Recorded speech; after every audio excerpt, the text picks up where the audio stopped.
Kenji Kazama, a high school student who tries hard to look like a tough delinquent, ends up getting dragged into the strangest school club after encountering a group of eccentric girls who practically force him to join. Amid chaotic games and ridiculous conflicts, he struggles to maintain his pride while slowly becoming tied to the unique personalities of the female members who constantly throw his life into disorder. Without realizing it, the constant arguments, playful teasing, and unexpected moments gradually change the way Kenji sees friendship, care, and the meaning of belonging together. One day, Roka was handing out flyers in front of the school. The papers scattered everywhere after she was accidentally bumped by passing students. The flyers were recruitment forms for the game development club. While Roka was picking them up, Kenji suddenly came over to help her. He advised her to be more careful. Roka was about to thank him when Kenji's friends, Yokoshima and Hiroshi, approached. The three of them walked down the school corridor, surprising several students along the way. They were known as the Kazama Gang, consisting of Yokoshima, nicknamed Littlefoot, Hiroshi, known as Long Mountain, and Kenji as the gang's leader. Kenji complained to nearby students for forgetting his name. Yokoshima pointed out that their group had never actually caused trouble. Even though they looked like delinquents, they had never done anything truly bad. He even suggested that they disband the Kazama Gang and join a school club instead, but Kenji felt it was already too late for them to suddenly start living as ordinary students. Meanwhile, the game development club had received a notice of disbandment because it had not met the minimum membership requirements. Inside the clubroom, Roka, Shidose, Sakura, and Minami gathered to discuss the situation threatening their club's existence. Sakura wondered why their club was in danger of being shut down. Shidose explained that although they were registered as a cultural club, they had never submitted any creative projects. All they had done so far was play games. Without actually creating a game, the game development club would not be recognized as an official club, and Shidose had only just realized that problem. Roka also added that the club lacked enough registered members, and that day was their final chance to recruit new ones. Later that afternoon, the Kazama Gang walked together while jokingly discussing their plans to conquer the world. Hiroshi suggested forming a golf bag club, but Kenji immediately dismissed the idea as boring. Yokoshima believed cultural clubs probably had manga or games, so he proposed persuading one of them to share their collection. Not long after, they noticed smoke coming from a classroom. Kenji rushed inside, intending to help anyone who might be in danger. Roka was surprised to see him and wondered why he had entered so suddenly. Kenji asked what everyone was doing. Roka claimed the flames were only part of a dramatic demonstration. Hiroshi handed Kenji a fire extinguisher, and Kenji quickly sprayed it toward the fire effect. Everyone cheered when the flames disappeared. Roka seemed confused about why Kenji had taken the situation so seriously. Kenji questioned why there had been fire effects inside the clubroom in the first place. Fireworks were scattered across the floor, making the scene look suspicious. Suddenly, Yokoshima was startled by Minami's prank involving a small electric gadget, while Hiroshi was splashed with water by Sakura. It turned out Minami and Sakura had staged the act to keep outsiders from interfering with their activities.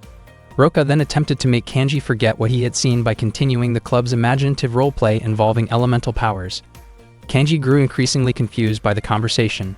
Roka explained that everyone possessed a special element within themselves, but Kenji reminded them that they were living in the real world. At that moment, Minami and Sakura held him in place as part of their exaggerated performance, which only made Kenji panic and misunderstand the situation. Roka asked Kenji to simply forget everything he had witnessed, yet Kenji remained puzzled rather than convinced. Roka collapsed dramatically, surprised that her performance had not affected him at all. Shortly afterward, Shidose stepped forward, proudly claiming to represent the earth element, and struck Kenji with what she called an earth punch. Kenji groaned in pain and insisted that elemental powers were not real. Shidose casually explained that she had just been building a sandcastle earlier, her hands were still covered in sand, and that was why she decided to name the move the earth punch. Kenji wanted to run away, but he suddenly remembered his two friends. Shidose felt confused because their attacks had failed to erase Kenji's memory. Roka then suggested that the four of them combine their elements into one. Fearing for his safety, Kenji immediately took off. The four girls continued chasing him, while Kenji kept running to avoid them, nearly bumping into people along the way. Kenji sprinted all the way to the bicycle parking area.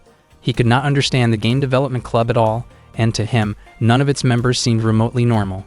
Suddenly, Roka appeared and startled him. Instead of attacking, she thanked him for putting out the fire earlier and promised that she would never set off fireworks inside the clubroom again. Kenji was baffled and questioned why anyone would light fireworks indoors in the first place. Roka explained that she and her friends had planned to create a cool illusion to attract new members. Kenji still could not believe her actions had nearly caused a fire. Roka also thanked him for picking up a pamphlet for her that morning. Only then did Kenji realize that Roka was the girl recruiting students earlier for that unusual club. He promised not to tell anyone about the incident as long as Roka stopped following him. Roka admitted that she had actually been trying to invite him to join her club.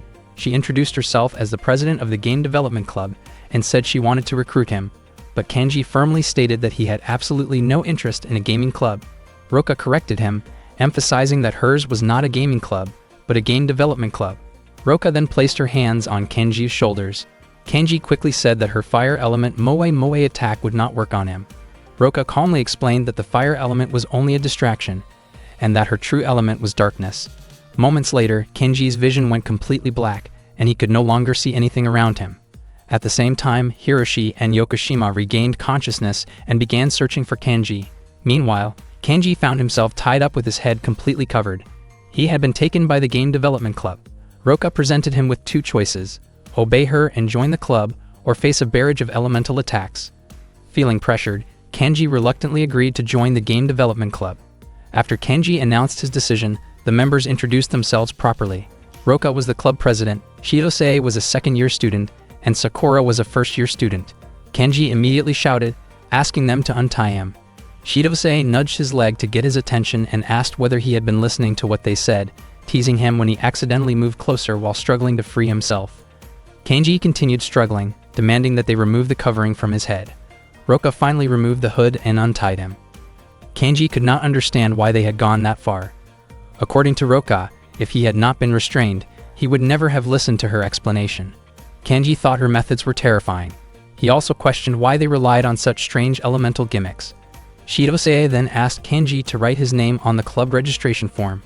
Kenji worried that if the form reached a teacher, he might end up in serious trouble, but he also felt he would be in trouble if he refused Roka and the others. With little choice, he filled out the registration form. Chidose was even surprised at how obediently he complied. After handing the completed form to Chidose, Kenji quickly tried to leave. He thought that if he reached the teacher's office first, he could retrieve the form and pretend he knew nothing about it. However, he was shocked to learn that Chidose had already given the form to a teacher who was currently inside the clubroom with him. Kenji was stunned to discover that Minami was actually a teacher. She explained that she served as the advisor for the game development club. Panicking, Kenji grabbed the form and ran away. Chidose and Roka immediately chased after him. Kenji realized that he had completely miscalculated the situation. Suddenly, Sakura appeared running beside him. It turned out she had been waiting earlier, preparing for the perfect moment. Kenji called her foolish, yet at the same time admitted that her timing was surprisingly clever. Sakura introduced herself properly as a first-year student with the water element and asked Kenji to hand over the registration form. However, she suddenly remembered that she had forgotten to bring water and briefly left to get some first. Kenji could not help but wonder whether elements were really that important to her. Not long after, Roka managed to catch up to Kenji, forcing him to stop walking. She spoke in an adorable, persuasive way, hoping he would hand over the registration form, but he remained unmoved. Roka nearly lost her balance, yet she managed to steady herself. Suddenly, Kenji's vision went completely dark, as if he had been swallowed by shadows. Kenji told Roka to stop taking her strange obsession so seriously and thought he needed to leave quickly before her other clubmates arrived. Roka calmly explained that Chidose would not be coming because she was at the sandbox training to strengthen herself. Kenji could not understand why elemental themes mattered so much to them. Realizing that Roka was the only opponent in front of him, he pulled away the black cloth that she considered her territory. Unfortunately, he stepped the wrong way and nearly fell, but Roka quickly grabbed his leg and stopped him. Kenji asked her to let go, yet Roka refused. To her, Kenji was the long-awaited candidate they had been searching for, so she would not release him, even if it meant risking herself falling as well. Kenji told her to stop acting overly cute, but Roka insisted that this was simply her true personality. After a while, she began to struggle because the position put pressure on her stomach. She worried that staying like that too long might affect her future, especially since she dreamed of having one son and one daughter someday. Feeling guilty, Kenji apologized and asked her to let go. But at that moment, Chidose and Sakura arrived and helped pull him up. The three of them successfully saved Kenji. Still surprised that he had made it out safely, Kenji finally handed the form to Roka, introduced himself properly, and officially declared that he would join the game development club. The next day, Kenji had no idea what awaited him. He realized he had joined the club purely because he got carried away by the moment. He told Hachi and Yokoshima about it, but unfortunately their memories of the incident seemed completely gone. Kenji concluded that it was probably better not to involve his friends any further. Not long afterward, Ataru ran toward him while shouting his name. Ataru looked extremely worried and was convinced that Kenji must have suffered some kind of internal injury. As it turned out, Ataru was the vice president of the student council, and the four of them had been friends since their days at Fuji grade school. Ataru could hardly believe that they had all turned into delinquents after entering high school. Ataru had come because he heard that Kenji joined the game development club. According to him, the club was dangerous, or more precisely, the true danger was Chidosei's authority. Kenji was shocked to learn that Chidosei was actually the student council president at Fuji High School. With her firm leadership and natural charisma, even teachers respected her authority. She was essentially the undisputed queen of the school. Her influence was so strong that even the major delinquent factions on campus feared her. Kenji had never realized that so many rival groups existed beyond his own circle. Ataru compared Kenji's group to just the tip of an iceberg. Apparently, Chidosei had long been Ataru's greatest rival. Unexpectedly, Chidosei overheard their conversation and immediately called them out. She happened to be inside the girls' locker room at the time and accused them of spying. Ataru quickly tried to explain that he had no such intention, leaving Kenji confused about why he sounded so apologetic. Kenji argued that spying was impossible since the locker room was located on the second floor, but Chidosei insisted that teamwork could make anything possible. The boys briefly imagined how such teamwork might work, unintentionally leaving Ataru out of their scenario. Feeling excluded, Ataru became annoyed, only for Chidosei to tease him further, saying that being overlooked was exactly why he had lost the student council president election to her. As vice president, Ataru knew that any mistake would give Chidosei the chance to completely outshine him, and strangely, he found that rivalry motivating. Chidosei, however, showed little interest in the exchange and simply told them to leave. Kenji jokingly asked whether she planned to use one of her earth element techniques, but Chidosei confidently claimed she could defeat them without any special effort at all. To everyone's surprise, Ataru suddenly prepared himself as if ready to accept any challenge she threw at them, shocking Kenji and the others. Kenji wondered why Ataru, who always told them to change their behavior, was now acting so recklessly. Seeing that words were ineffective, Chidosei prepared to push a storage rack from above. Kenji quickly moved out of the way, but Ataru remained standing still. He refused to run, believing that running would mean repeating all his past defeats. He also said that he was doing this to protect Kenji. Touched by his determination, Yokoshima and Hiroshi stepped forward to help Ataru face Chidosei. Meanwhile, Kenji felt strangely left behind. Ataru and Chidosei ended up struggling over control of the rack. Noticing Kenji hesitating, Ataru told him they could not do anything without him, and asked for his help so they could finally change. Yokoshima and Hiroshi admitted they could only hold the weight for about a minute. Hearing that, Kenji leaped forward and joined them, pushing the rack back together. With one final effort, Kenji kicked the rack back into the room. Kenji and Ataru felt relieved, believing they had finally defeated Chidosei.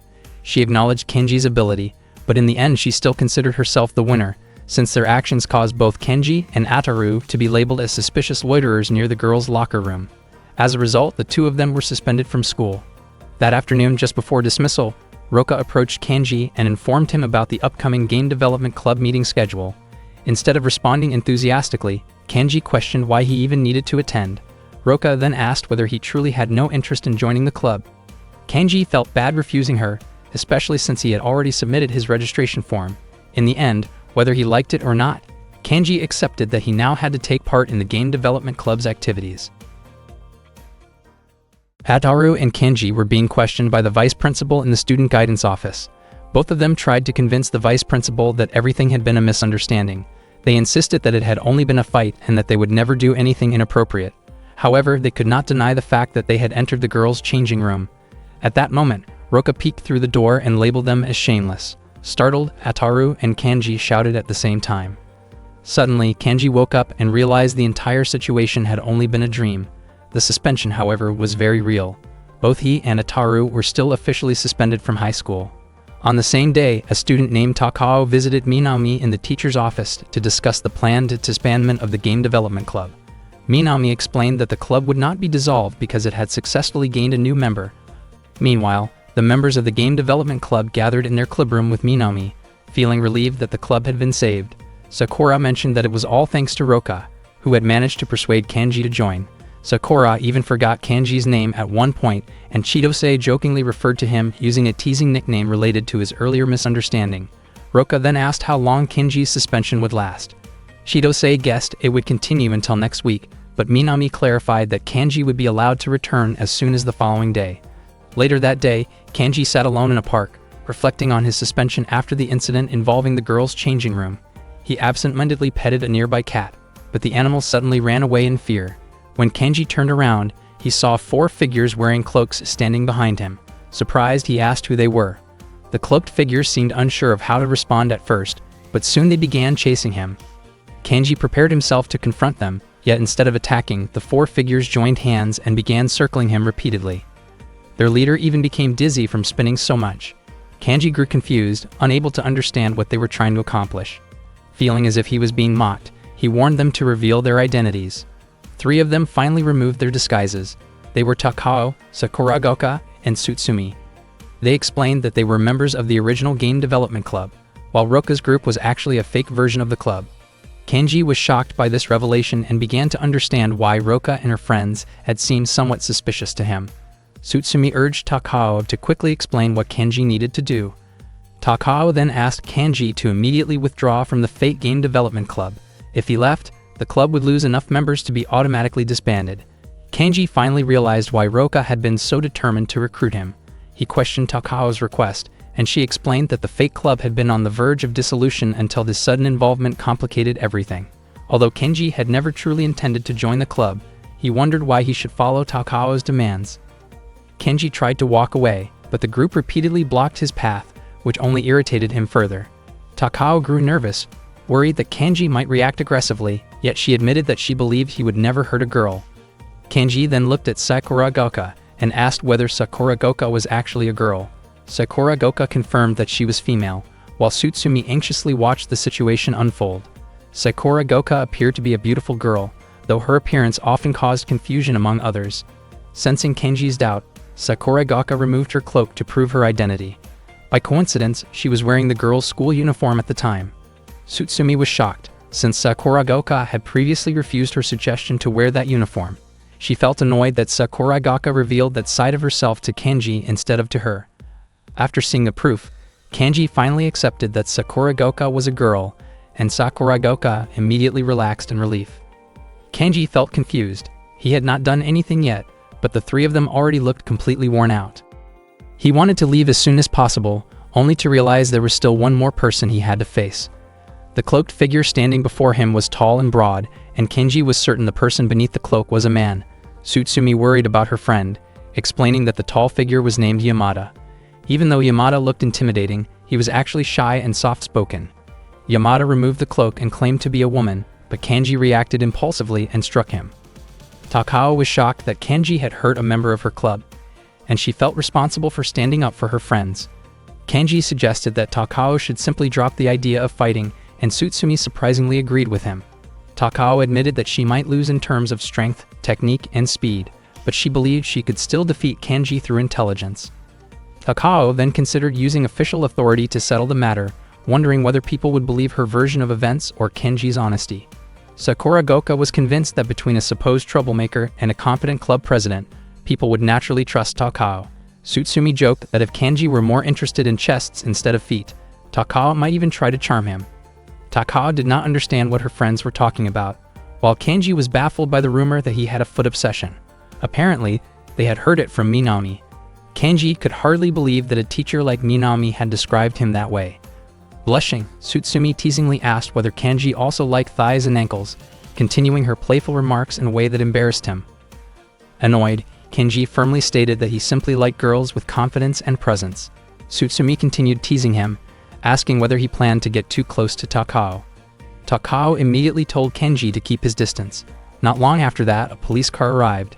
Kanji assumed Takao had actually called the police, but she quickly denied it. The officers approached them and explained that they had received a report claiming civilians were attacked by a group dressed in black. The police suspected Yamada. With little choice, everyone admitted that a fight had occurred earlier and claimed the real troublemakers had already run away. They all insisted they were not involved. After hearing the statements, the police ended up taking Yamada into custody. Takao and the others believed the incident must have been caused by the fake game development club and became determined to settle things with them later. The next day, Chidose and her friends were acting out a dramatic scene, pretending that Chidose had defeated everyone. In the final moment, she launched an attack toward Roka, who acted as though she had run out of strength and was blown back by Chidose's overwhelming power. Roka noticed Kanji standing nearby and silently hoped he would defeat Chidose so she could finally rest. Kanji tried to close the door, but Roka stopped him. Kanji could not understand why they were performing such a ridiculous skit, especially since their acting was far from convincing. Chidose complained that Kanji had interrupted a very exciting scene. She explained that they were playing a hero game in which a hero attempted to stop the Demon King's special compression ritual. Kanji admitted he had no idea what she was talking about. Roka even invited him to play the role of Hero A, but Kanji loudly refused, saying he had no intention of joining a play that did not even have a script for him. Roka smiled and revealed that they had all been waiting for him. That day, she had gathered everyone to discuss their plans for the upcoming Fuzhou High School Cultural Festival. Kanji had not even realized their club would participate in the festival. He was about to ask something when Takao suddenly arrived and told them not to get arrogant just because they had gained a new member. Kanji was surprised to see Takao there, and Chidose was equally surprised that Kanji recognized her. Kanji explained that a lot had happened between him and Takao the previous day. Chidose teasingly asked whether Kanji had behaved inappropriately toward Takao, which he immediately denied. Takao criticized Roka and the others, saying their club spent more time relaxing and eating snacks than actually making games. She declared her intention to shut the club down. However, when Chidose asked how she planned to do that, Takao suddenly fell silent. Taking advantage of the moment, Chidose and Sakura playfully retaliated by tossing sand and splashing water at her. Kanji could only watch and wondered why Roka was not joining her friends. Instead, Roka questioned what kind of person Kanji thought she was. Roka moved as if to help Takao, but Takao refused her assistance and accused her of being a traitor. Chidose found it strange that Takao was still angry at someone as adorable as Roka. Frustrated, Takao ran outside while declaring that she would definitely disband the Fate Game Development Club. She quickly left the area, with Roka following right behind her. Kanji asked why there were 2 game development clubs at the school. Chidose explained that Takao held a grudge against Roka, because Roka had once pushed Takao's club to the brink of shutting down.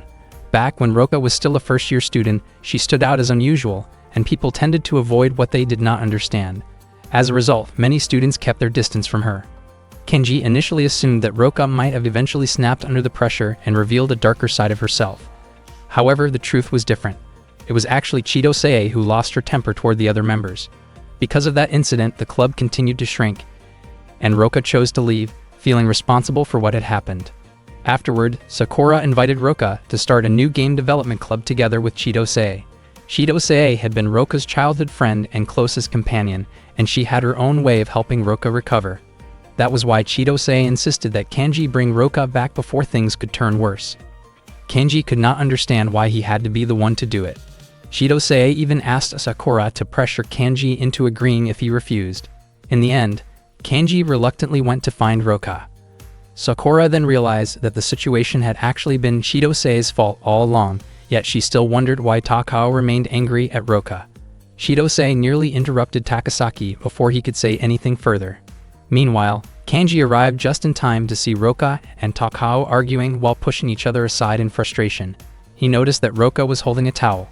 Takao questioned whether Roka intended to start trouble, but Roka quickly denied it. Kanji stepped in and gently placed the towel over Takao's hair, realizing that Roka had only wanted to give it to her. He began to suspect that Roka was simply trying to apologize. For Takao, however, an apology was not what she wanted at that moment. She called Roka selfish, saying that Roka had done nothing wrong yet chose to leave the club anyway. Rather than hearing an apology, Takao had actually wished for Roka to stay by her side in the game development club. Kanji found Takao's feelings difficult to fully understand. In the past, when many members left, Takao worked hard to recruit new ones. After finally gathering enough members again, she told Roka about it and invited her to join an upcoming competition. At that time, Roka revealed that she had already formed a new club with Chidose and had even become its president. That news deeply saddened Takao. She questioned why Roka did not simply abandon what she considered an unnecessary club. Roka explained that she could not disband it so easily because she and Chidose had built it together from the beginning. Kanji then asked what Takao planned to do next. Takao firmly declared a challenge. The 2 clubs would compete during the upcoming cultural festival. If Takao's club won, Roka and the members of the so-called fake game development club would merge into her club. Kanji suspected that Takao actually just wanted to be part of Roka's group. Roka then asked for Kanji's opinion, which confused him since he believed he had nothing to do with the matter. Roka reminded him that he was a club member, meaning his opinion mattered. Kanji admitted that he did not fully understand what Roka was aiming for, but he preferred simple solutions rather than complicated ones. Hearing that, Roka accepted Takao's challenge and confidently declared that her club would win. Takao then left, while Roka realized she might have committed to something bigger than she expected. Roka and Kenji returned to the clubroom and explained everything to Chidose. Sakura became excited upon hearing the news, while Chidose considered the situation troublesome. Roka pointed out that if they lost, their club would be absorbed into Takao's club. Hearing this, Minami worried that she might lose her usual resting spot if the clubs merged. That meant their only option was to win. Kanji assumed Roka must already have a solid strategy since she sounded so confident about defeating Takao's club. However, Roka revealed that her only idea was a game concept about a hero trying to stop a Demon King's spatial compression ritual, and she had no additional plans beyond that. After hearing this, Kanji became convinced that their chances of winning were not looking very good. Last year, the original game development club was on the verge of being disbanded. However, Takao worked tirelessly to rebuild it, and the club eventually rose again as a newly revived game development club. Even though its members were still inexperienced, their strong teamwork led to surprisingly good results during competitions. At that time, even students from other schools acknowledged their abilities. Because of that, Chidose became convinced that her own game development club could not defeat Takao's club through normal means, and she believed victory would depend on how much they could disrupt Takao's game production process. Kenji strongly disagreed with that idea. Sakura even suggested pouring water onto the computers in Takao's clubroom, while Chidose considered filling the opponent's CPU with dirt. Kenji could hardly believe the plans they were proposing. Minami also rejected those ideas, saying they were inefficient and time-consuming. She even claimed she had prepared a stun device to settle things quickly, which left Kanji stunned that a teacher could think that way. Roka spoke again in her usual cute manner, but Kanji had already grown tired of hearing it. Kanji wondered why they were not simply focusing on making a game, since they were supposed to be a game development club. To his surprise, none of them actually knew how to create a game. He then asked Roka about her skills and apologized for upsetting her earlier. Roka admitted that she could finish the game Super Marilyn in 1 hour. Kanji was speechless when he realized that Roka only knew how to play games, not create them. Super Marilyn was an action game developed in the 1980s. It was one of the early industry games to feature color visuals and offered unique charm and accessibility that made it popular among both children and adults. Hearing that explanation, Kanji felt it might be better for them to simply accept defeat and join Takao's club instead. However, Chidose insisted they first needed to find out what kind of game their rivals were making, and she asked Kanji to spy on them. Kanji immediately refused, saying he had no interest in doing something so underhanded. Even after Chidose pleaded with him, he still declined, so she proposed that whoever lost a round of Super Marilyn would become the spy. Unfortunately for Kenji, he lost the game and ended up assigned to the task. Kanji was confused when Roka decided to accompany him even though she had won. Roka casually asked why it would be a problem if she came along, and Kenji eventually decided not to argue. They arrived in front of Takao's clubroom. Kanji slowly opened the door while Roka crawled dramatically in front of him, making things more difficult. He told her to leave because she was only getting in the way, but they were suddenly discovered by Takasaki, whom Kanji initially mistook for Takao. Kenji quickly explained that they were only stopping by. Takao seemed surprised that they showed up so confidently after accepting her challenge, yet she invited them inside because she wanted to show them something. Kanji stepped in immediately, but Takao stopped Roka from entering. Inside the room, Kenji was shocked to see Yamada and immediately apologized for hitting him before. Yamada accepted the apology and admitted he had also been at fault. Tsutsumi was surprised to see Kanji there, but said she owed him thanks after he helped her witness Sakura Goka wearing women's clothing earlier. Not long after, Sakura Goka arrived, and Kenji was confused to see him wearing a male uniform. Sakura Goka panicked, worried that Kanji might react harshly after learning the truth, and quickly ran away. Suddenly, Tsutsumi's attitude became unusually friendly, even offering Kenji coffee despite the club not actually having any. Soon after, they began explaining to Kenji how game development worked. Meanwhile, Roka quietly stood near the door. Tsutsumi seemed confident that Kenji would eventually give in to Takao's persuasion, believing no one could stay calm when caught off guard by such close encouragement. However, Yamada pointed out that things would not be so simple. Kanji's messy hair made Takao hesitant, and as long as it stayed that way, she could not even reach his head comfortably. At that moment, Roka suddenly rushed forward and pushed Takao. Startled, Kanji turned around, and the unexpected movement caused an awkward collision that left everyone embarrassed. Takao's face turned bright red, and she reflexively scolded Kanji before quickly asking Roka to leave the room. Not long after, Takao apologized and admitted that the incident was not Kanji's fault. Takao then expressed her hope that Kanji would join her club.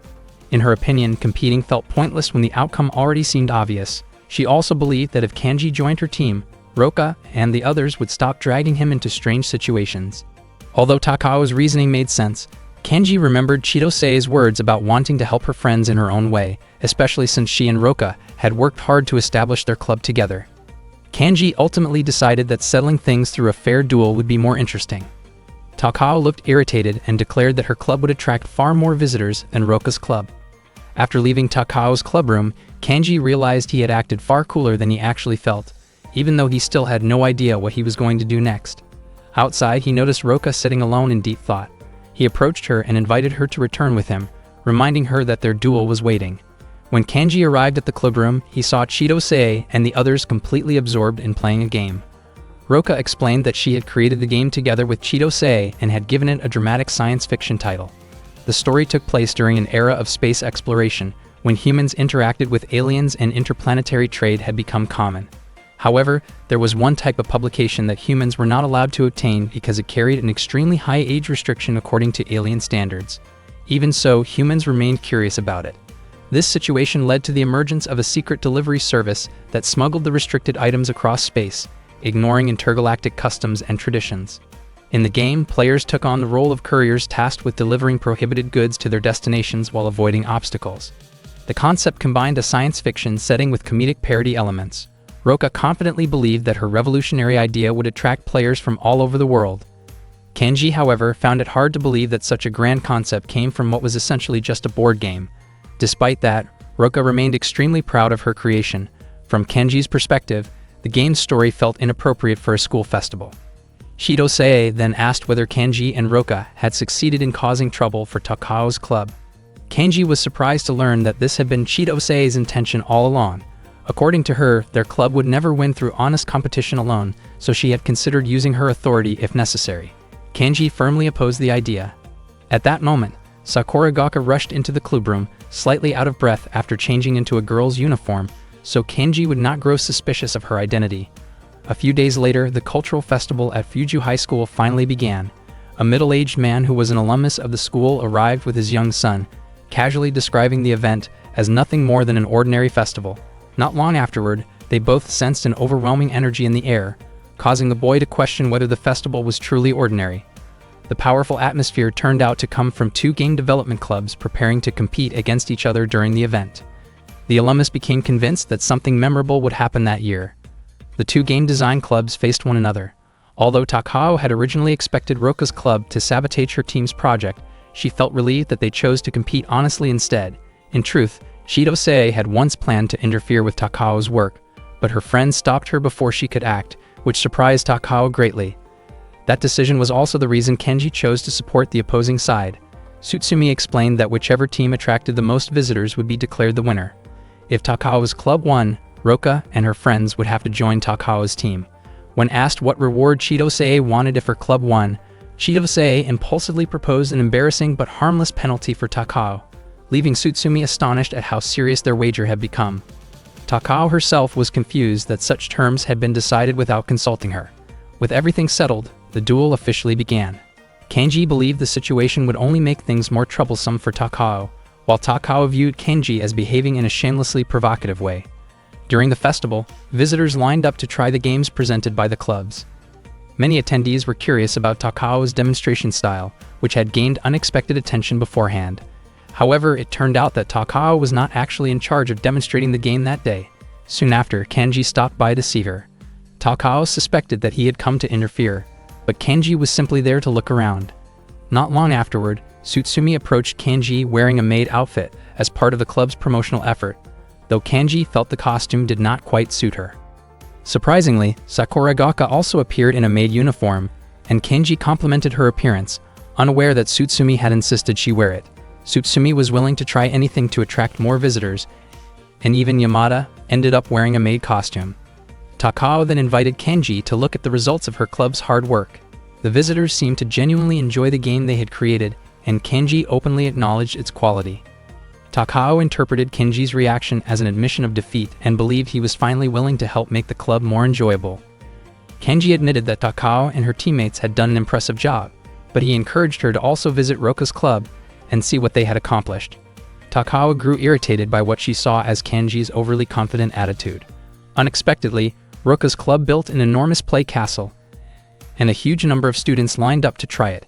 Kenji explained that the attraction was the game their club had created.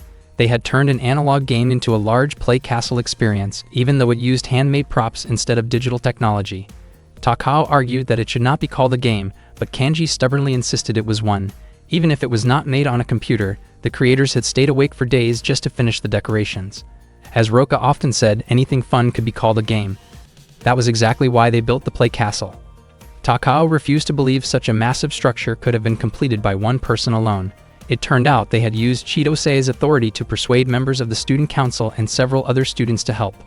Takao called that unfair, but Chidosei denied the accusation, claiming they were simply using the privileges available to club members.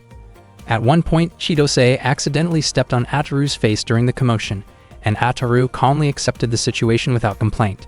Chidosei then proudly declared that her club had won. Takao protested and demanded a rematch, but Chidosei reminded her that Takao herself had said the winner would be decided by the number of visitors. Takao argued that even though she allowed analog games, the attractions were not entirely original creations. Chidosei immediately pushed back, saying Takao's games were not completely self-made either. Both of them insisted they had built their games from scratch. Unable to argue further, Takao became overwhelmed and started to cry. Chidosei quietly apologized to Takao. In truth, she did not really care about winning or losing. What mattered to her was that Roka did not want to lose her club. Chidosei also apologized for destroying Takao's former club in the past, admitting that she had let her anger control her actions without thinking about the consequences. Kenji realized once again that Chidosei really was a troublesome troublemaker. Chidosei admitted everything had been her fault. Maybe Takao saw Roka's club as ridiculous, but Roka had finally found a place where she truly belonged. Chidosei hoped Takao would not take that place away from her. Takao then asked where Roka was. Chidosei led Takao and Kenji to one of the attractions inside the play castle. There, a middle-aged alumnus of Fuju High School was performing alongside his young son. They were acting out a dramatic father and son showdown as part of a role-playing game. Roka stopped the scene briefly to praise their performance. She was clearly thrilled and happily announced that 4 people had already participated in the theater-style game attraction. Seeing how much fun everyone was having, Takao admitted that the game was genuinely enjoyable. Watching Roka laugh and enjoy herself, Takao finally accepted her club's defeat. In her opinion, Roka's club was simply too unpredictable to deal with. Before Takao left, Roka explained that she could not join Takao's club because she was already the club president. However, she sincerely wanted to become friends with Takao and would gladly welcome her if Takao ever wanted to visit or collaborate with the club.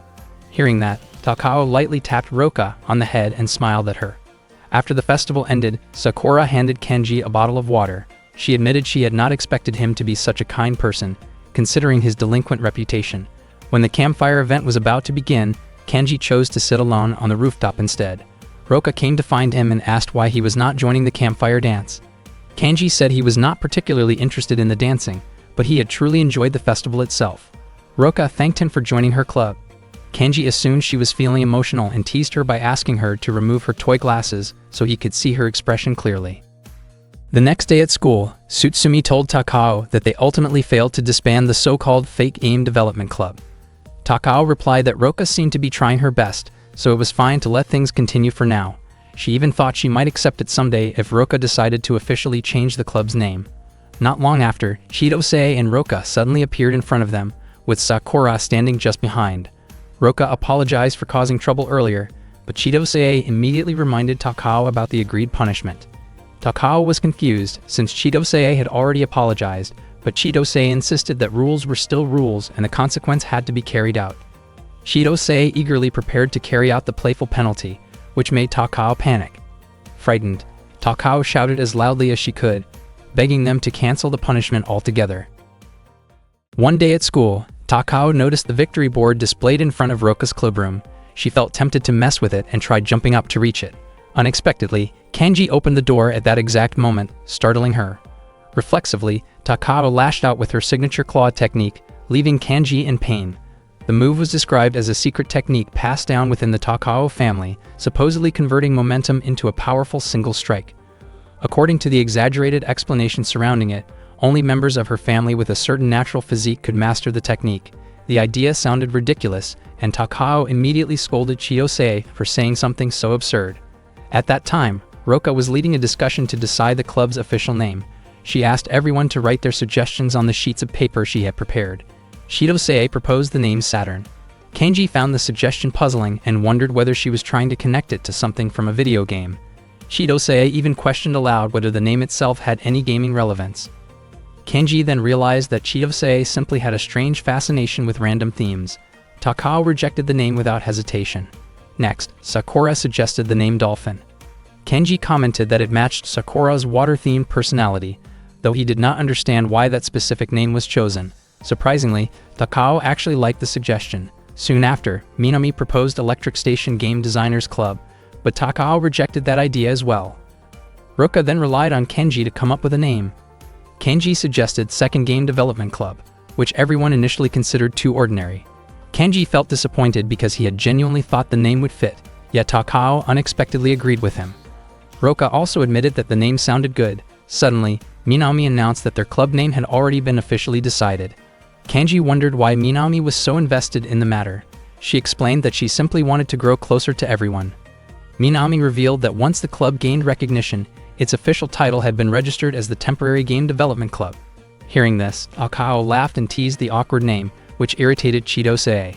Roka then asked Kanji whether he was truly okay with such a name. Kanji replied that the name suited Roka and the others perfectly. Chiyose and Roka became annoyed, feeling as if Kanji was implying their games were low quality. Kanji denied saying that outright, although he admitted the thought had briefly crossed his mind.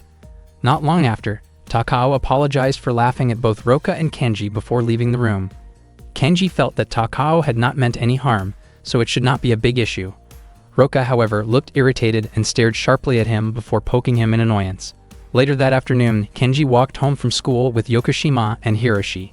Yokoshima asked why Kanji was not spending time with the Game Development Club that day. Kanji explained that he did not need to attend every single day. Hiroshi commented that Kanji seemed to be having a lot more fun lately. Before long, they noticed a group of delinquent students blocking the sidewalk. Kanji told them to move aside so others could pass. Suddenly, Ataru appeared and explained that the group was known as the Orchestra of 14 Evils, a music-themed gang feared by other groups at Fuju High School. Kanji wondered if they were a gang that used instruments as weapons, but Ataru clarified that they were simply troublemakers who spent their time in arcades, often causing problems for students from other schools. Their leader, Odawara, asked Kanji what issue he had with their group.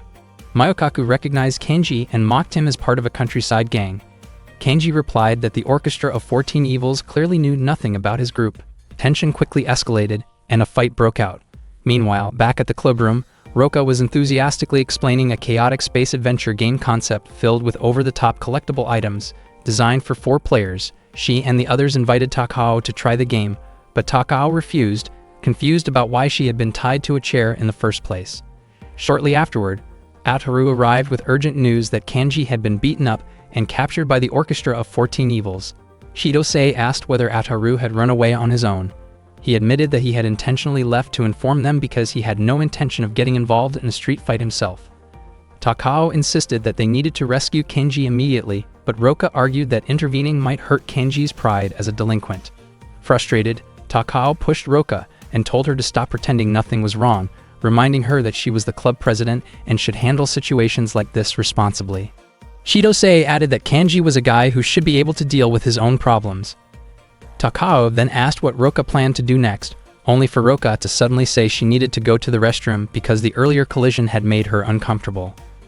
Annoyed, Takao urged her to hurry. Roka asked Chiyose and Sakura to accompany her, and the 3 of them even said goodbye politely before leaving. Only then did Takao realize they had completely abandoned her. She asked Ataru to untie her, but he simply smiled without helping. At that moment, Kanji finally regained consciousness. As soon as he woke up, he realized his body was tightly tied up and he was inside an abandoned house. Odawara explained that he had awarded Kanji 3 points for daring to challenge the orchestra gang of 14 delinquents. Kanji had never expected that outcome because he originally thought the gang was nothing more than a joke, yet they turned out to be surprisingly capable. He tried to free himself, but the ropes were tied far too tightly. Odawara proudly explained that he and his gang members trained their fingers and hands every day so they could master rhythm games with incredible skill. He believed that one day their gang would dominate Fuju High School. One of the members, Takasaki, announced that he had found something interesting inside Kanji's bag. Kanji quickly told them not to open it, although he then realized there was probably nothing important inside anyway. To everyone's surprise, they discovered a strange board game themed around a fictional sci-fi magazine intended for mature audiences. Kanji himself was shocked, never imagining that Roka had slipped the game into his bag. Meanwhile, Odawara and the others became completely absorbed in wanting to try the board game. Kanji then noticed that Yokoshima and Hiroshi were also being held captive alongside him. Frustrated, Kanji struggled again to break free, but the ropes were incredibly strong, even though it felt like they had a chance to escape. Yokoshima commented that everything happening was because of Kanji's game. Kanji immediately denied ownership, insisting that it actually belonged to Roka. At that moment, Odawara and the others began arguing over who would get to play first. As the gang leader, Odawara believed he should go first, but Takasaki disagreed, saying that a true leader should sometimes give priority to his subordinates. Odawara then pointed out that the game was designed for 4 players, meaning they needed to form groups of 4. Everyone agreed. Odawara carefully calculated that there were 9 of them present, which meant only 2 teams could be formed, and 1 person would inevitably be left out. However, before he could organize anything, the others quickly formed teams on their own, leaving Odawara excluded. He quietly sat in the corner, reflecting on the situation. Kanji could not understand how someone like him had become the gang's leader. The 2 teams prepared to compete with what Takasaki described as a battle of determination. According to him, the team that showed the strongest passion for playing would be considered the winner. As a wager, Takasaki offered a rare photo of Funabori, the winner of that year's Best Partner Candidate contest at the school festival. The photo was said to be extremely rare.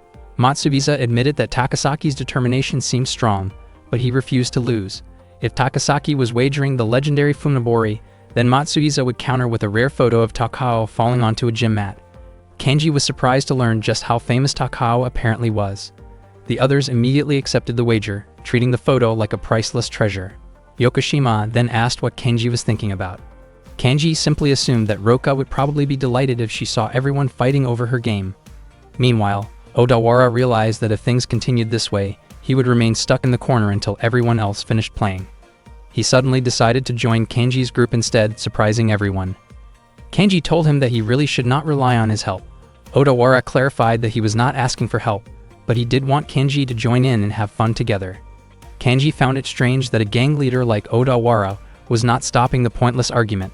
In response, Odawara suddenly smashed the board game, shocking everyone present. He scolded his friends for fighting over something so trivial. Although he also wanted to play, he believed it was far more important for everyone to stop arguing and make peace with each other. The group was deeply moved when they saw Odawara crying. Together, they apologized for upsetting him earlier. Odawara felt relieved seeing everything return to normal. Suddenly, Odawara fell over after being pushed by Kanji. Everyone was shocked, wondering if Kanji had somehow broken free from the ropes using pure strength. They demanded to know why he did it, but Kanji himself did not understand his own actions.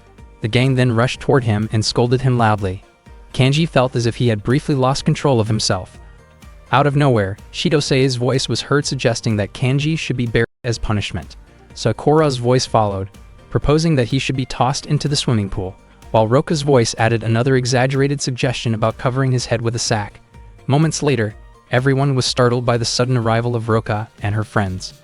Roka casually claimed that they were just a group of girls who had gotten lost while looking for the restroom. Odawara's friends quickly recognized Shidosei and Takao. Odawara assumed that Kanji had brought the girls there, but Kanji denied it immediately. However, Shidosei and the others jokingly confirmed the assumption. Odawara then teased Kanji, calling him a playboy since 4 girls had shown up to rescue him. Takasaki and Mayokaku looked disappointed, realizing that even with 14 members in their gang, none of them had a girlfriend. Odawara truly never expected that Shidosei, the student council president, would be Kanji's crush. Shidosei looked annoyed when she was labeled that way, while Sakura simply laughed it off. Meanwhile, Roka casually claimed that she and Kenji shared a bond that could never be broken, though Odawara was convinced she was just making things up. He then began to suspect that Kenji might actually be dating Takao. Takao's face turned red as she quickly denied having any kind of relationship with Kenji, yet Odawara only grew more suspicious. Odawara and the others became increasingly curious about what kind of connection all these girls had with Kenji. In perfect sync, they explained that Kenji was simply their teammate in the game development club. Shidose wanted to settle the situation as quickly as possible. Odawara interpreted their eagerness as impatience to start a fight. According to Takasaki, this was their chance to defeat the student council president and take control of Fuju High School's leadership. Odawara hesitated at the idea of confronting girls, but Takasaki convinced him that anyone who wanted to rule had to act decisively and without hesitation. Suddenly, Odawara remembered how he always reached a game over at the same section of a rhythm game he used to play. At that moment, Kamigawa had taken over and explained that playing together was an art form, even if the game became easier with 2 players. He believed that if every team worked together like that, taking control of the school would be simple. Fired up by the realization, Odawara loudly declared his intention to conquer the school, and his followers enthusiastically prepared themselves to challenge the girls. Kenji tried to stop them, urging everyone not to turn the situation into a reckless brawl. The clash began quickly. Kodama was immediately knocked down by Chidose. Hajime and Mayokaku launched a coordinated Super Twin Dragon attack, but Chidose skillfully avoided their moves. Their loud shouting only irritated her, and she countered with a dramatic door-based attack that defeated them both in a single strike. At the same time, Sakura calmly poured water over her hands. Takasaki wondered what water had to do with her technique. Sakura explained that she felt uncomfortable touching people she did not know well, and the water was meant to sanitize her hands. Her explanation struck Takasaki emotionally and left him momentarily speechless. Kenji asked Takao to quickly untie him, and she remarked that the entire situation had started because Kenji had acted like a delinquent. Kenji thanked her for helping him anyway.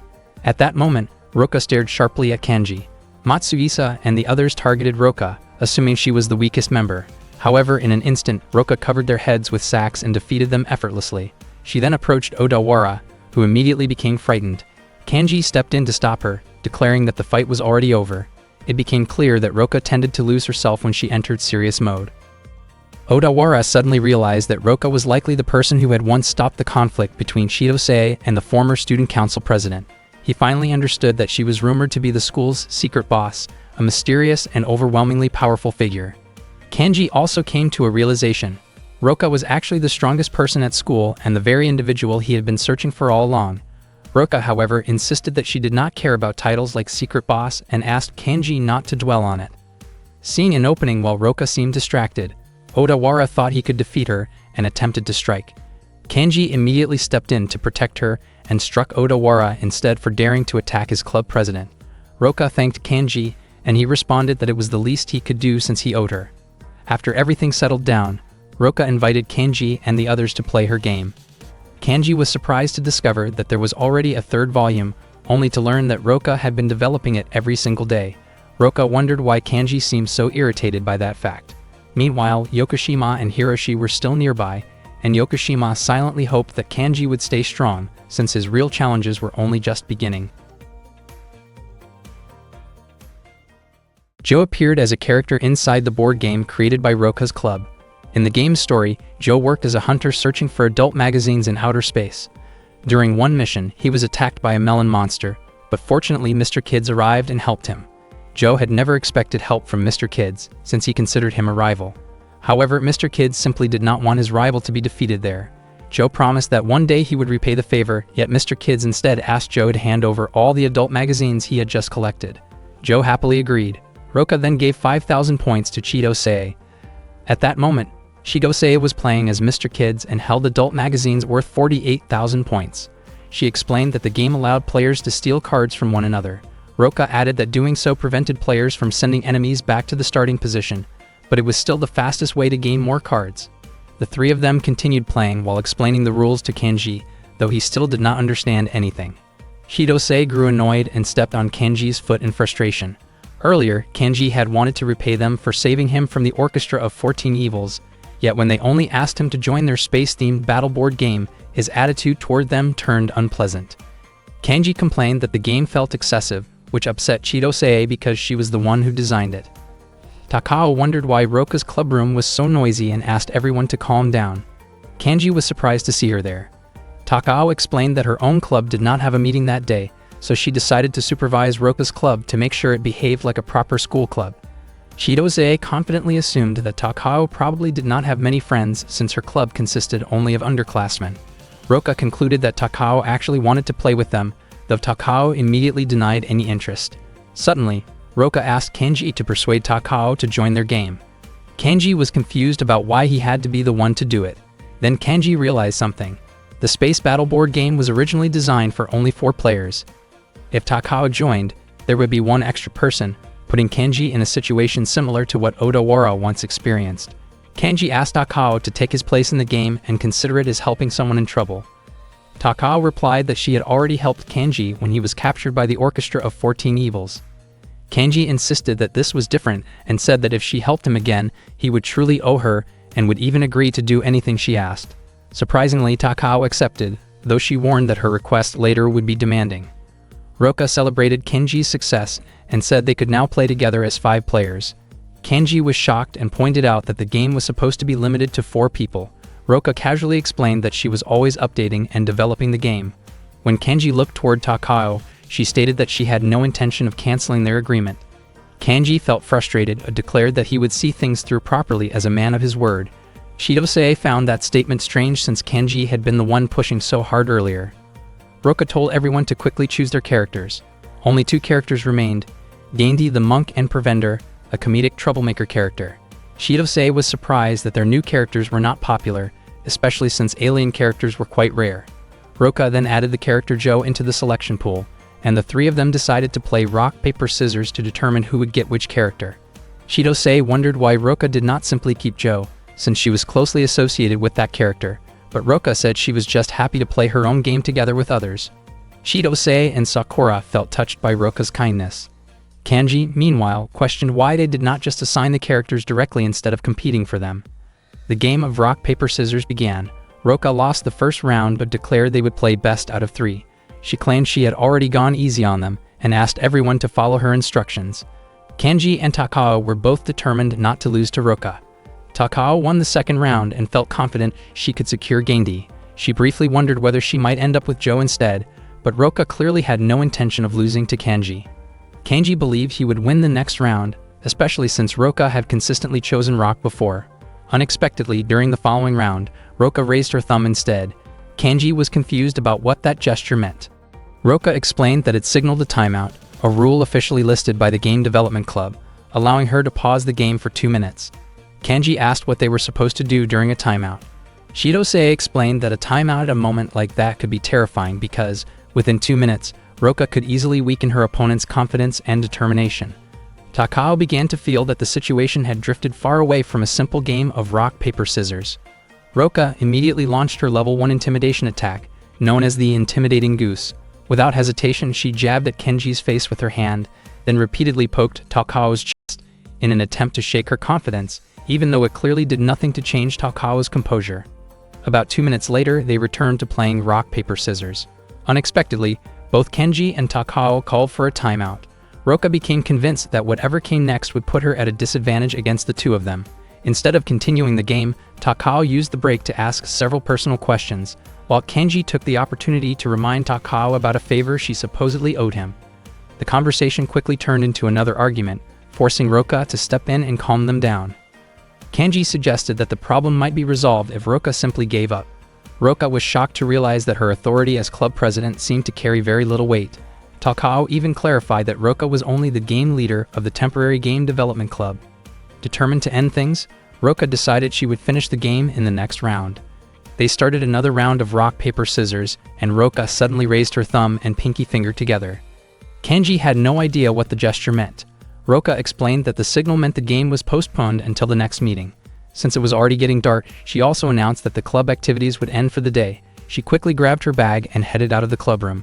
Before leaving, she asked Chidose to add a new character type, specifically a human-type character, before their next meeting. Kanji complained that Roka was playing unfairly. The next day during lunch break, Kanji overheard his classmates talking about the Kazama gang defeating the 14 Evils Orchestra. He assumed the gang's reputation had improved after the incident, but then he suddenly heard someone say that the Kazama gang had become errand runners for the student council president. Kanji immediately scolded them and was about to explain the truth about Chidose when Roka and Chidose suddenly appeared and invited him to have lunch together. It turned out Kanji's classmates already knew about the student council president and even about Roka being the so-called secret boss. Kanji was surprised to see that Roka had apparently intimidated them earlier using her goose technique. Confused, he asked why they had come to his classroom. Roka assumed Kanji would have trouble using chopsticks because his left hand had been injured during a previous fight. At that moment, Takao looked visibly irritated. Kanji clarified that he was not left-handed, so he could still eat normally using his right hand. Roka and Chidose then sat at Kanji's desk before briefly leaving to pick up their lunches. Roka was surprised to discover that Kanji had brought a homemade lunch even though he had a reputation as a delinquent. Chidose explained that Kanji's younger sister prepared his lunch every day. Kanji's classmates were amazed, wondering what kind of delinquent received homemade lunches from his little sister. Kanji added that his sister insisted it was more economical for him to bring food from home. Curious, Roka immediately inspected the contents of the lunchbox. Everyone seemed relieved to find that the meal looked completely normal and not overly decorative or unusual. Kanji grew annoyed because he had tried to keep it hidden from others. Chidose even knew which class Kanji's sister belonged to. She revealed that her notebook contained detailed information about many students' embarrassing moments.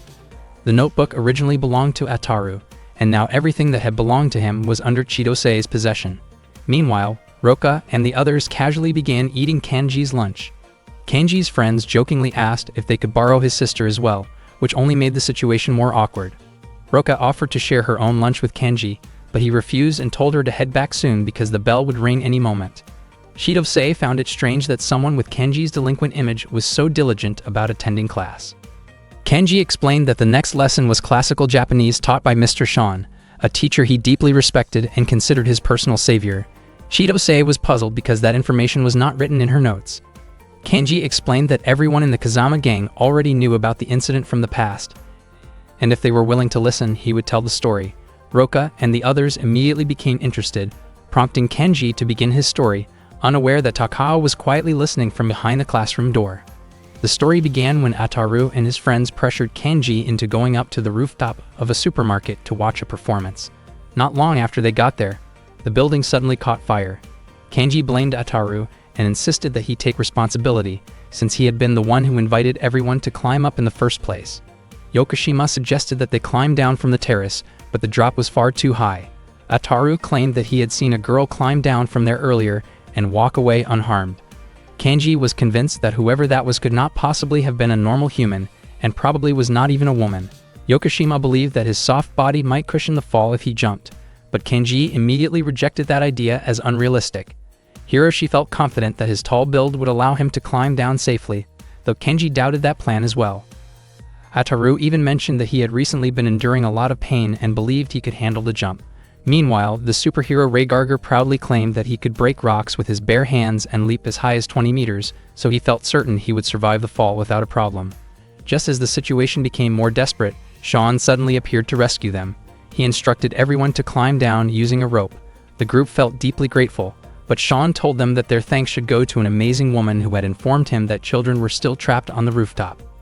Everyone hurried down except Kanji, who hesitated because he did not want to feel indebted to an adult he did not know. Sean approached him and encouraged him to help others in need someday, just as Sean had helped him.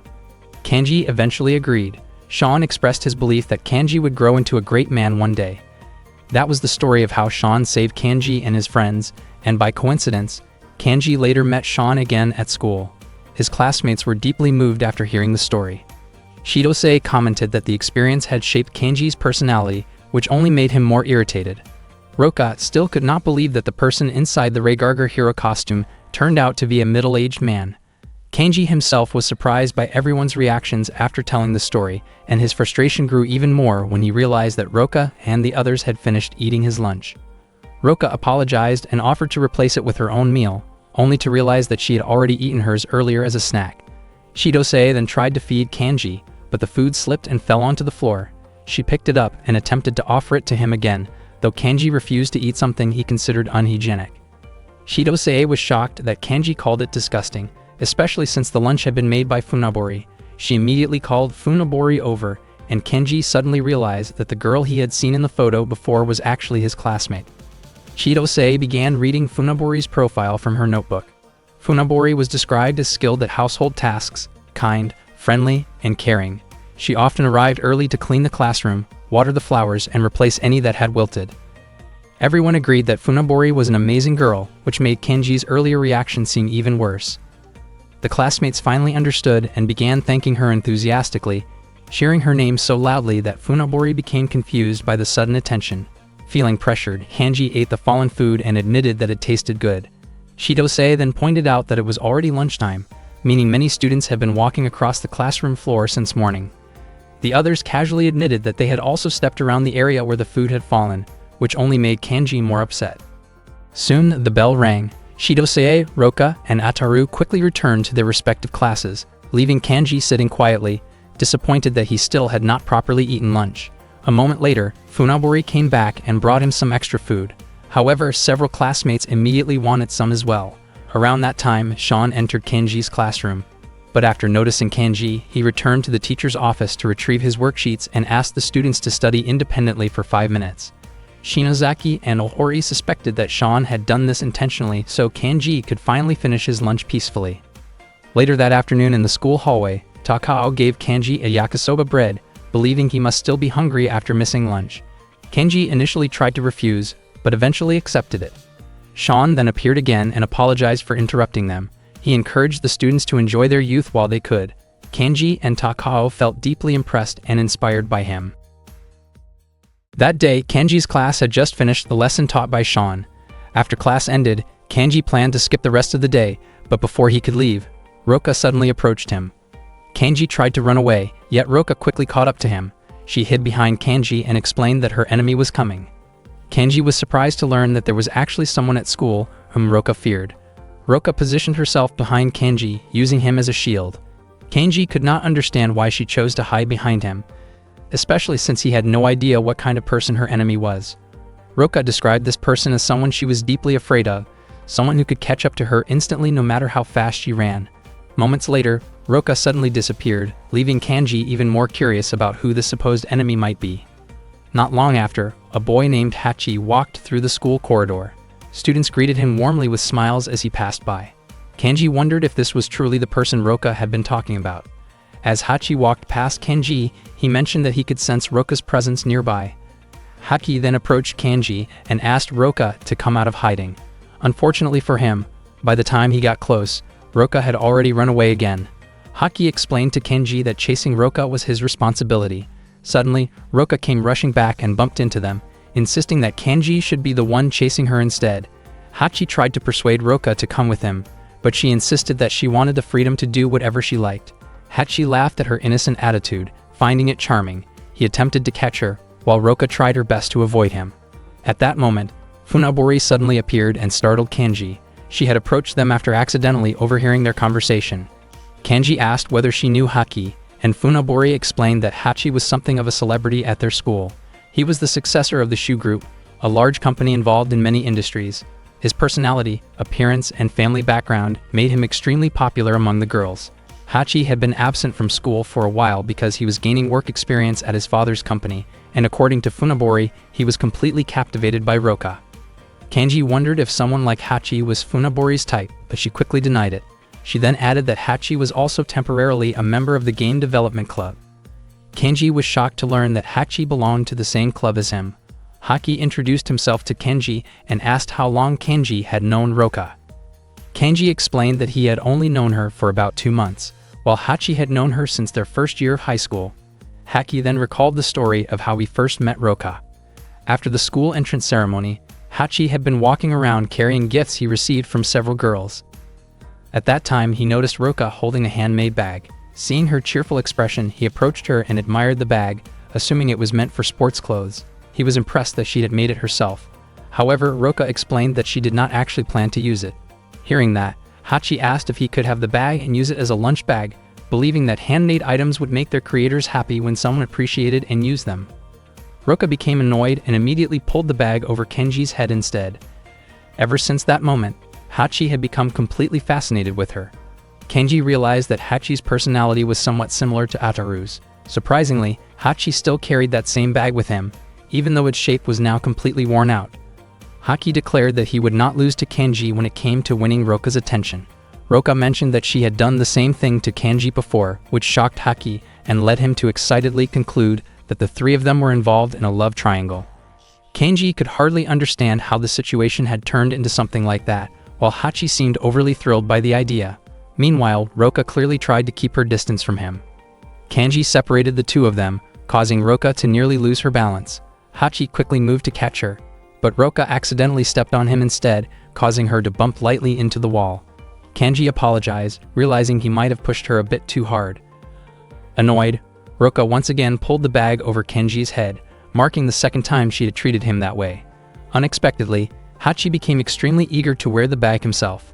With intense enthusiasm, he approached Kenji and snatched it away. Funaburi could only watch in confusion, while Kenji shouted for Hachi to stop what he was doing. That afternoon, inside the temporary game development club room, Roka and Haki were pushing a bookshelf back and forth, while Sakura watched them with obvious excitement. Kenji had no idea what they were doing, so he asked Chidose, but she answered casually without giving a clear explanation. It turned out they were competing to see who was stronger by pushing the bookshelf with sheer force. Minami, whose nap had been interrupted by the noise, looked annoyed. Not long after, Roka managed to knock Haki back, and Chidose immediately recorded Roka's victory over Hachi, with an exaggerated score of 82-0. Afterward, everyone gathered and sat together again. Only one seat remained, so Kenji decided it would be better for him to leave. Suddenly, Hachi called him back and asked him to take the empty seat. Kenji wondered where Hachi would sit, only to learn that Hachi had always squeezed himself between the bookshelves ever since he joined the club. Chidose found it strange how close Kenji and Hachi seemed and asked whether they already knew each other. Hachi claimed that he and Kenji were so close that they even shared Roka's bag together. Kenji became irritated by Hachi's misunderstanding. Chidose reacted with visible disgust at their supposed closeness. Haki then challenged Kenji to a game duel. Hearing this, Roka became even more convinced they were competing for her sake, especially after Hachi declared that the duel was meant to decide ownership of Roka's bag. Kenji did not particularly care about the bag itself, but he was interested in the challenge. He suddenly began searching for the bag he had set aside earlier. Not long after, Funaburi arrived carrying the bag. She had already washed and ironed it carefully. Kenji was genuinely impressed, thinking she truly lived up to her reputation as an ideal girl. Hachi was surprised that Kenji had prepared everything for their duel, admitting that Kenji was impressive, although he personally preferred the bag the way it was before being cleaned. Hearing that, Funaburi apologized, saying she should not have washed it. Kenji quickly reassured her that she had done nothing wrong. The two prepared to begin their duel, but Roka suddenly looked upset because they had discussed competing over her belongings without involving her. She insisted on joining the duel as well. Feeling disturbed by the commotion, Minami left for the teacher's office. Sakura also left, saying she wanted to head to the pool, and Chidose even attempted to climb out the window before being stopped. Eventually, Chidose and Funaburi joined in and knelt in front of Roka. Roka asked what game they were going to play. Hachi argued that the duel would lose its meaning if Roka participated since the match was supposed to determine ownership of her bag. Kenji, however, did not mind at all. He actually wanted to compete against Roka directly.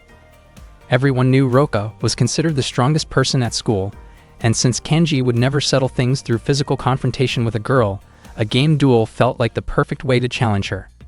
Kenji confidently believed he would win the bag, while Roka was equally certain she would take it back. Chidose suggested turning the match into an open tournament instead, though Kenji initially objected. Chidose teased him, suggesting he was afraid because his chances of winning would shrink with more competitors. She implied he simply did not want to lose, which provoked Kenji into agreeing. Roka stated calmly that defeating one opponent or 100 made no difference to her. Hachi realized that the more participants joined, the smaller his chance of facing Roka directly would become, and he declared that he would defeat anyone who stood in his way except her. Unexpectedly, Takao suddenly appeared and announced that she wanted to join the tournament as well. The next day, Tsutsumi and Chidose acted as hosts for the tournament. Chidose encouraged everyone to give their absolute best during the competition. It turned out there were 48 participants, which surprised Kenji because the number felt excessive. Tsutsumi began introducing the contestants one by one. First was Paitra, representing Morami, the ramen shop owner. Next came Fujiseki, a man said to live his life on 50-50 chances. Then there was Moro from the orchestra of 14 villains, who had come seeking redemption for his friends. Akasaka appeared without any nickname, followed by Mainahama, known for living in a house filled with numerous cats and dogs. Ori represented the 24 nocturnal bald group. Tanjin claimed to be bald himself, and Fukako and Yokoshima, nicknamed Littlefoot, were introduced among several other participants. Finally, the last 4 contestants were the tournament organizers themselves: Hachi, known for a smile that easily charmed girls; Roka, the secret boss; Kenji from the recently popular Kazama gang; and Takao, the game development club president. At that moment, Takao stood silently. Earlier, Kenji had admitted that he did not actually want Roka's bag very much, which embarrassed Takao because she had openly said she wanted it. Tsutsumi was confused when she noticed Takao starting to cry. Shidose speculated that Takao might be dealing with something that had dampened her spirit. She then made blunt observations about Takao's confident appearance and presence, though her comments clearly came from frustration rather than admiration. Both Chidose and Tsutsumi insisted they were not jealous of her at all. Takao quickly pulled up her zipper, struggling for a moment before finally managing to close it. Everyone cheered when she succeeded in zipping up her jacket. Shidose could hardly believe how unexpectedly chaotic the day had turned out and secretly wished the event would end soon. Takao then asked for Kenji's opinion, but Kenji thought it would actually be better if she loosened the zipper again. Takao immediately called him inappropriate. Kenji explained that he only said that because he was worried about her comfort, and hearing that made Takao's face turn bright red. Kenji then scolded Tsutsumi, who had been dragging things out with lengthy explanations. Tsutsumi announced that the grand prize of the tournament was Roka's pouch. Everyone fell silent in confusion upon hearing it. Shidose clarified that the pouch was not ordinary because it had been carefully washed and ironed by Funaburi. Once the participants heard that, they burst into excited cheers. Even Kenji was surprised that so many people were interested in the prize. Nakasu and Kawabata from the Bald Nocturnal group were also eager to participate. Kenji urged everyone to start the tournament immediately. The tournament finally began. Tsutsumi picked a rolled piece of paper containing the name of the first game, which would eliminate weaker participants. Unexpectedly, the words written on the paper sounded embarrassing when read aloud, causing her face to flush with embarrassment. Shidose quickly explained that the phrase was simply an abbreviation describing a pushing game involving boxing motions, kicking, stepping, and shoving techniques. The objective of the game was to force opponents out of the ring. Tsutsumi blew her whistle to signal the start, and anyone who remained inside the ring would advance to the next round. The participants immediately began pushing against one another to knock their opponents out. Roka focused on avoiding the chaos, while Hachi tried to move away from someone who suddenly bumped into him. Moro showed impressive strength as he pushed back several opponents at once. Moromi then asked whether Moro believed he could defeat him. Moro felt confident, but Moromi jokingly hinted that Moro might not receive his usual generous serving of chashu pork at the shop if he continued. Hearing that playful threat, Moro decided to step out of the ring on his own. Moromi later made another humorous remark about thinner slices of chashu when Ohori collided with him. However, Ohori felt there was something far more urgent to worry about: Roka's powerful swan technique. Both of them panicked and accidentally fell out of the ring. Meanwhile, Takao looked nervous as she watched people pushing each other around her.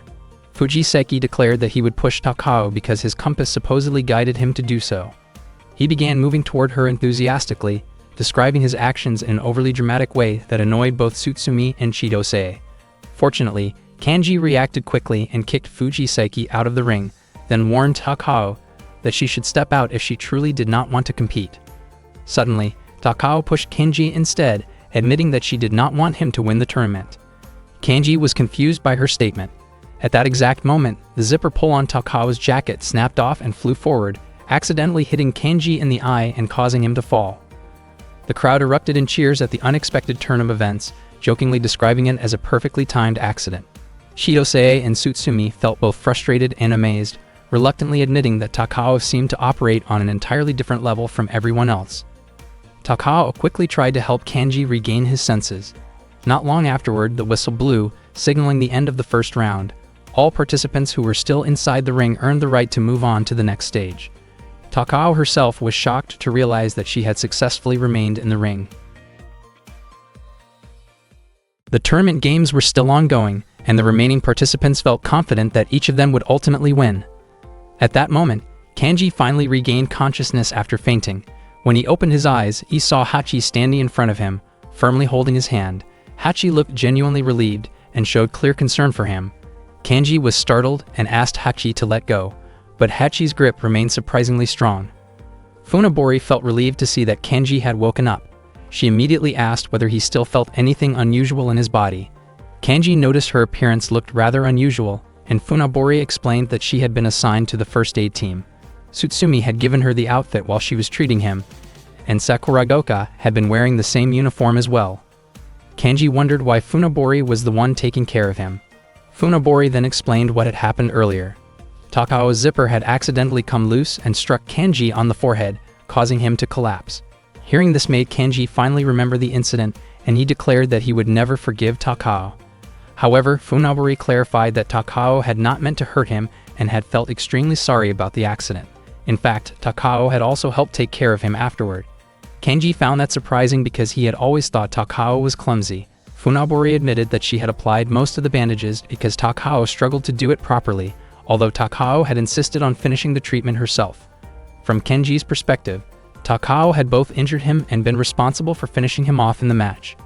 Kanji thanked Funabori for helping him and then questioned why Hachi was still holding his hand. Funabori explained that, while Kanji was unconscious, the tournament had already advanced to the semifinal round. Kenji's next opponent was Hachi, and their match would be decided through a thumb wrestling contest. Kanji could not believe he had been placed in the semifinals without competing like everyone else. Hachi explained that the tournament had continued while Kanji was unconscious. Kanji wondered why he had been treated so generously, and it turned out that all the remaining participants had agreed to it. One participant had suggested giving Kanji a bye since he was still unconscious. Shinkiba said he had no objection. Usaki understood because Kanji's condition resulted from an accident, and Azuma even praised Kanji as a courageous man for protecting Takao from Fujisaki earlier. Shinano added that Takao's zipper incident had been unexpectedly impactful, so it made sense for Kanji to rest until he recovered.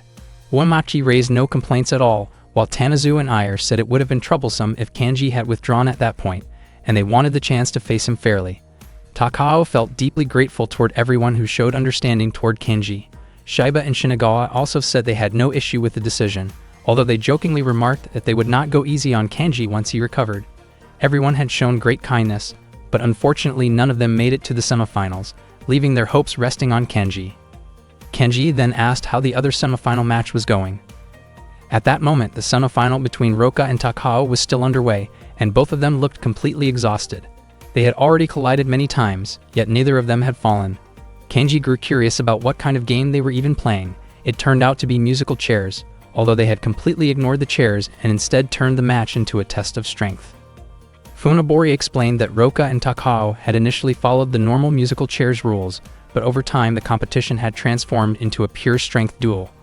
Roka pushed forward using her head, and Takao pushed back just as fiercely. The two continued competing with unwavering determination, and neither showed signs of giving up. Kanji wondered whether their intense determination had made them lose sight of the original rules. Haki then invited Kanji to begin their semifinal match. The rules were simple. Whoever managed to pin the opponent's thumb down for 10 seconds would be declared the winner. They immediately started their thumb wrestling match. At the same time, Takao and Roka collided once again in their own battle. Kanji and Haki took turns attempting to hold each other's thumbs down. Kanji soon became annoyed because the audience barely paid attention to their match. He complained to the announcer, asking for commentary on their battle as well. Tsutsumi casually remarked that Kanji and Haki's match seemed rather dull because they were strictly following the rules. That comment only made Kanji more determined to win. Hachi also remained focused on claiming victory in the tournament, just as Takao firmly believed that she would become the champion. Funabori then asked Kanji which opponent he actually hoped to face in the finals, Roka or Takao. Kanji found the question strange because, in his mind, he would obviously face whoever won the semifinal. Funabori wondered whether he truly did not care who his opponent would be. Kanji answered that he wanted to face the stronger competitor because defeating the strongest opponent was the only way to be recognized as a true champion. He admitted that he had once wanted to face Roka specifically, but that desire would mean nothing if he failed to win his semifinal match first. Takao and Roka secretly overheard the conversation. Roka grew increasingly irritated because earlier Kanji had not even cared about her bag, and he also showed no interest in who won the semifinal round, even though he had once been eager to face her in a duel. To Roka, it felt as if Kanji had insulted her. The atmosphere around her turned intense, making everyone nearby uneasy. The wind around the arena began to blow strongly, and Chidose became convinced that Roka was completely serious this time. Chidose then told Takao to step aside, warning that something bad might happen if she continued to face Roka. Tsutsumi asked what Chidose meant by something bad. Chidose explained that the pressure from Roka's energy could become overwhelming and might even cause Takao's clothes to tear or create a powerful shock around her. Unfortunately, Takao insisted on facing Roka because she refused to lose to her in that match. She braced herself, ready to endure whatever impact might come from Roka's charge. Roka ran straight toward Takao, but unexpectedly, she aimed for a chair near Takao instead and quickly sat down on it. Everyone was shocked and accused Roka of cheating, even though that move was actually the correct way to win their semifinal match. Seeing Roka declared the winner made Hachi even more motivated to win his own semifinal and prepare for the finals, so he focused on finishing his match against Kanji. Without realizing it, Hachi had already had his thumb pressed down by Kanji for 10 seconds, securing Kanji's victory. Tsutsumi complained that Kanji's win felt unfair because he acted while Hachi's attention was elsewhere.